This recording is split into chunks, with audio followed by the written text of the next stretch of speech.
A síndrome do comer noturno foi incluída na 5ª edição do Manual Estatístico e Diagnóstico dos Transtornos Mentais como um padrão alimentar anormal na seção de outros transtornos da alimentação especificados. O excesso de fome à noite pode ser um problema de saúde, viu?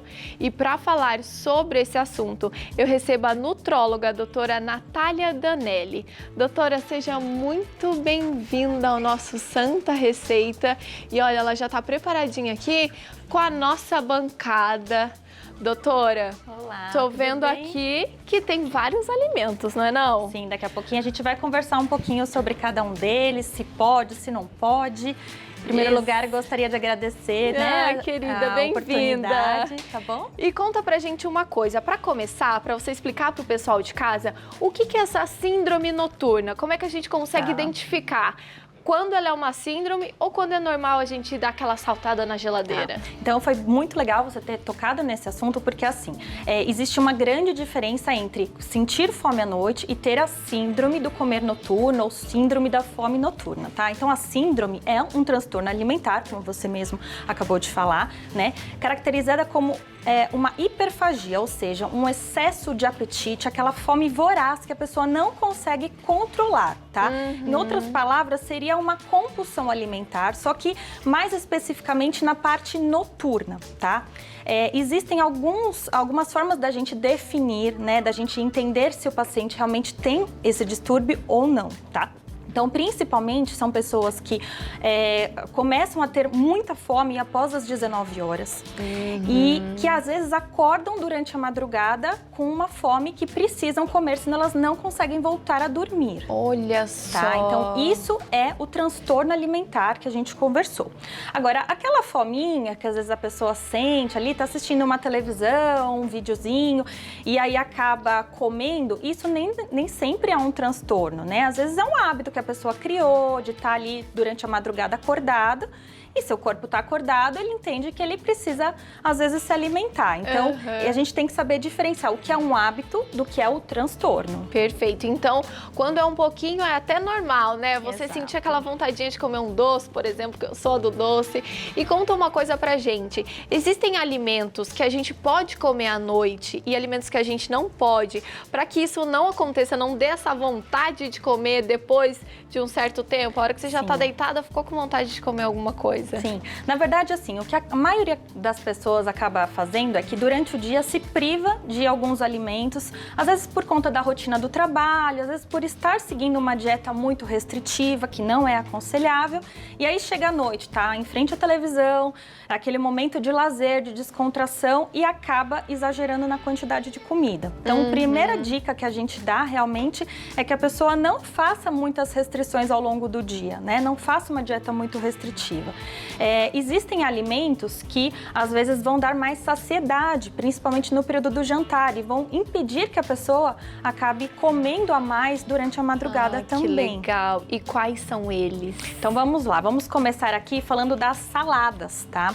Eu sempre peço para os pacientes incluírem a salada, principalmente na refeição noturna, por quê? Porque ela dá saciedade, né? As folhas, e muitas vezes misturadas com algum grão, com cereais, eles acabam dando mais saciedade porque eles são muito ricos em fibras, Que né? legal. E isso, além de ajudar o funcionamento melhor do nosso intestino, acaba garantindo que realmente a pessoa fique mais saciada. E quanto mais colorido, melhor, tá? Porque cada nutriente, né, cada vegetal, cada folha vai ter, às vezes, um componente melhor para a nossa saúde, vitaminas, minerais, né? Então, a gente sempre pede para começar pela salada, tá? Pessoas que às vezes não são muito adeptas da salada, a gente vai para a opção, às vezes, de um vegetal cozido, refogado, que também pode ser incluído, inclusive a sopa, tá? Olha que bom! A sopa é janta assim, então, sopa é gente. janta assim, gente. O que acontece? A sopa, ela entra naquele conceito de comfort food, ou seja, é um alimento que traz conforto, principalmente em períodos, né, de frio, e que a gente consegue ter um alto poder nutritivo de acordo com o que a gente coloca naquela sopa, né? A sopa, ela pode ser muito calórica, né? Mas ela também pode ser muito nutritiva. A gente só tem que saber dosar os nutrientes que vão dentro daquela sopa, né? Perfeito. Então, é o que eu sempre, né, peço para os pacientes tomarem cuidado, né? A distribuição dos micro e macronutrientes na refeição, tá? Perfeito. E aí, já perguntando uma outra dúvida que surgiu aqui na minha cabeça. A gente vai comer a saladinha, o franguinho, tem até um purê de mandioquinha que eu tô vendo ali. Sim. Mas qual o horário adequado pra gente fazer a nossa refeição noturna? Existe isso? Existe de acordo com o nosso ciclo circadiano. O que é o ciclo circadiano? É o nosso ritmo biológico. Normalmente, a grande maioria das pessoas, ela trabalha durante o dia e vai dormir no período noturno. Então, para essas pessoas, existe sim um horário que seria o limite, né? Por volta ali de 20, 21 horas seria o horário limite. Por quê? Porque a pessoa vai se preparar para dormir ali por volta das 22, 23 horas. O que a gente sempre pede é que a última refeição seja principalmente entre 1, 2 horas antes da pessoa dormir, até para não atrapalhar a qualidade do sono, né? Porque o processo digestivo às vezes acaba atrapalhando a qualidade do nosso sono, tá? Mas existem pessoas que trabalham à noite, pessoas que têm um outro ritmo biológico, né? Então a gente tem que entender tudo isso. Por isso que a gente sempre conversa que é tudo individualizado. Não adianta eu falar que todo mundo precisa jantar um determinado horário. Tem que saber como é que é a rotina daquele paciente, né? E aí, assim, o emocional, às vezes a ansiedade, tudo isso também interfere na hora da gente se alimentar à noite? Por exemplo, de novo, a vontade de comer um doce, Sim. ou então uma bolachinha que você tem lá na geladeira, você tá pensando, ai, tem um Danone lá, eu vou lá, ficar pensando naquilo. Sim. No período da noite, normalmente é o horário que a pessoa tá relaxada mesmo, que ela tá ali com a família, com os filhos, vai assistir um filme e aí bate realmente aquela vontade de comer uma besteirinha. O que eu sempre falo é que, assim, a gente não precisa excluir 100% aqueles alimentos, né? Mas a gente tem que ter cuidado com o excesso, principalmente para aqueles que estão em busca de um emagrecimento ou que precisam cuidar alguma patologia, por exemplo, um paciente diabético, um paciente que tem alguma condição, né, alguma comorbidade que seja prejudicial ele comer um excesso de açúcar, um excesso de alimento, às vezes que vai piorar a condição dele. Perfeito. E aqui do meu lado, olha, tem um pratão de macarrão, tem um bife, a bolachinha, isso aqui, pelo jeito, não pode. Esses são os alimentos que a gente costuma pedir para o paciente excluir no período noturno, tá? Porque são alimentos de mais difícil digestão, então vai ser aquele alimento que vai ficar pesado, que às vezes a pessoa não vai conseguir dormir de uma maneira adequada, né? Ou que muito pelo contrário, vai deixar ele hiperativo, hiperestimulado e ele não vai conseguir pegar no sono mesmo, tá? Então, primeiro de tudo que eu acho que a gente tem que falar são das bebidas energéticas, do café, dos chás que são estimulantes, tipo chá mate, chá preto, né? Esses alimentos, eles não devem ser consumidos no período noturno, principalmente após as 18 horas, porque mesmo aquela pessoa que fala, olha, eu tomo café e eu durmo bem, nem sempre é verdade. Às vezes a qualidade daquele sono vai ficar interrompido, vai ter um sono agitado, né? Pesadelo. A cafeína também é diurética, muita gente não sabe disso. E às vezes a pessoa vai acordar de madrugada para precisar ir ao banheiro. Então, a gente sempre pede, primeiro de tudo, para excluir esse tipo de alimento estimulante. Então, xizinho vermelho para eles. E aí eu tô vendo que tem até uma carne vermelha aqui, olha. Na verdade, assim, as carnes, no geral, elas são melhor digeridas pelo nosso organismo no período da manhã, do horário do almoço, no período da tarde, tá? Porque às vezes é uma digestão um pouco mais difícil, mais lenta, então a gente prefere, né, que o paciente opte por uma carne branca, às vezes um peixe, um frango grelhado, né? Então a gente até trouxe algumas opções aqui. Isso não é uma regra, né? Mas a grande maioria das pessoas acaba tendo uma dificuldade maior na carne vermelha à noite, tá? Perfeito. As bolachinhas, não pode nenhuma?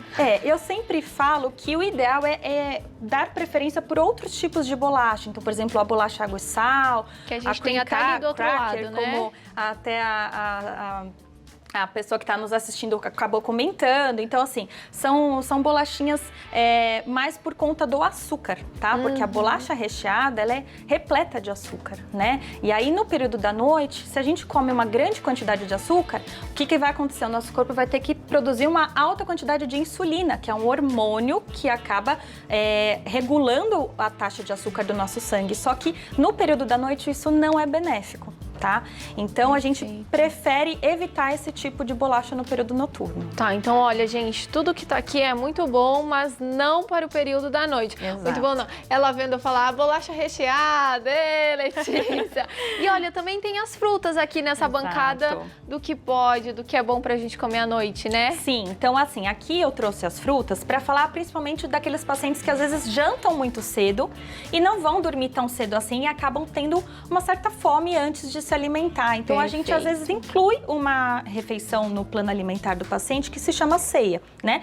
E a ceia, o que a gente geralmente dá preferência? Por alimentos de mais fácil digestão e que vão dar mais saciedade para o paciente. Então a gente já falou sobre as bolachinhas, né? Os chás, desde que não sejam desses estimulantes, né? Sejam chás mais calmantes, tipo um chá à base de maracujá, da erva doce, erva cidreira, eles acabam acalmando o paciente, fazendo com que ele durma melhor, né? As frutas entram também como uma opção, tá? Então eu trouxe aqui opções de frutas vermelhas, né? Que são riquíssimas em antioxidantes, fazem super bem para nossa saúde, tá? São baixas em calorias, então para quem está, né, no processo de emagrecimento também é muito aconselhável. É uma opção também, é uma opção, exatamente. Olha, de repente pegar um morango com iogurte, gente, fica uma sobremesa. Exatamente. Não é verdade? Substitui o docinho que você tá com vontade de comer à noite e aí vai te fazer bem, você vai conseguir dormir com calma também, não é? Poder descansar no seu sono, que é muito importante para nossa saúde. Com certeza. Não é? E aí tem até o kiwi e o abacate. Isso. Fruta verde, então, também? Também, porque eles também são pouco calóricos, tá? O abacate, aliás, vamos recapitular. O abacate, ele é bem calórico, tá? Só que ele é rico em uma gordura muito boa para o nosso organismo. Então, as pessoas às vezes têm um pouco de medo de consumir, tá? E ele também é rico em vitaminas do complexo B, que ajudam muito na qualidade do nosso sono. Olha que tá? legal! Então, assim, para quem está no processo de emagrecimento, a gente pede para evitar o exagero. Não vai comer um abacate inteiro todos os dias. Mas comer um pouquinho de vez em quando não faz mal, tá? O kiwi, ele já é outra história, né? Ele é menos calórico, tá? Ele também é rico em vitaminas e minerais que são muito legais para a qualidade do nosso sono. Então, assim, no geral, essas frutas aqui que eu trouxe, elas podem ser consumidas em qualquer horário do dia, mas na parte da noite elas podem ser benéficas para melhorar a qualidade do nosso sono, tá? Perfeito. E além das frutas, eu também quis trazer para vocês o iogurte e o leite, porque são substâncias que são muito ricas em triptofano, e o triptofano é o precursor da melatonina, que é aquele hormônio que a gente sempre fala do sono. Exatamente. Exato. Então, assim, são alimentos que, claro, pacientes que têm restrição à lactose, à proteína do leite, não vão ingerir, né? A não ser que seja algum preparado sem, né, a lactose. Mas para quem não tem essa restrição, são boas opções para ser consumidas antes de dormir, né? Acho que dá uma questão de saciedade, principalmente para as crianças. Eu acho que quem tem criança em casa sabe que às vezes, né, a criança não dorme tão cedo e quer comer alguma coisinha. Então, às vezes, um leite, né, uma bolachinha, água e sal, isso vai dar uma saciedade. E a quantidade? Também tem que ser tudo moderado, né? Tudo tem que ser balanceado e não é só a questão do jantar. Todas as nossas refeições têm que ser balanceadas. O que engorda não é comer, é a quantidade do que a gente come daquele alimento. Então, às vezes a pessoa fala, eu tô de TPM, eu tenho vontade de comer um chocolate. Sendo um quadradinho de chocolate, não vai engordar por causa daquilo. Agora, se ela comer a barra de chocolate... Daí não dá, né, com certeza vai ter problemas. E, doutora Natália, pra gente finalizar, a Irene mandou mensagem pra gente falando que ela come o queijo à noite. O queijo é bom ou não? Olha, partindo do princípio que o queijo é feito do leite, ele é rico em triptofano, então, ok. Mas existem queijos muito gordurosos, que aí talvez não sejam tão aconselháveis a ser consumidos à noite. Mas assim, com moderação, tudo é possível, né? Eu acho que o ideal é sempre chegar nesse ponto de equilíbrio e conseguir, né, comer de tudo um pouquinho, porque se restringir, depois pode gerar uma compulsão alimentar. Daí dá ruim. E a Rita come a bolachinha com manteiga. E aí, a manteiga? Olha, ajuda ou não? eu acho que isso vai muito de gosto, depende da quantidade que a gente coloca da manteiga, mas a preferência é que seja ela natural. Então, olha, meninas, tá tudo certo. Certo? Certinho. Doutora, muito obrigada. Muito obrigada. E olha, para vocês que tiverem alguma dúvida e quiserem entrar em contato com ela, o Instagram dela é @doutora Natália, com TH, Danelli, com 2 L's. Isso, muito certo? obrigada. Viu? Seja sempre muito bem-vinda à prazer. nossa casa, viu?